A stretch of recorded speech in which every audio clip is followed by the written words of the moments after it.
The 601 M42 VTH Plus differs from our standard M42 because of its variable tooth height. The variable tooth height creates a pulsating action that actually helps dig into harder work materials to help your machine through the cutting process.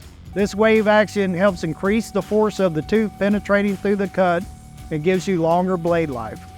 Generally, most machine shops use the 601 VTH M42 because of the type of material that they cut, such as stainless, titanium, Inconel, Monel, but it can also be used in cutting your 4140s, 4130s, carbon steels.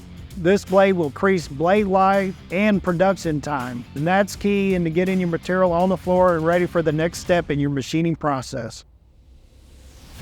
To order your Q601 VTH, simply go online to Sawblade.com.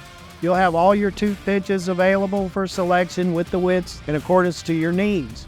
Enter in the size of your blade and we'll custom weld, grind in our weld facility, box and package and ship your blades to you immediately. If you're looking for a blade to cut your harder to work materials, go online and order our Q601 VTH. I'm David with Sawblade.com, and remember, we're your competitive advantage.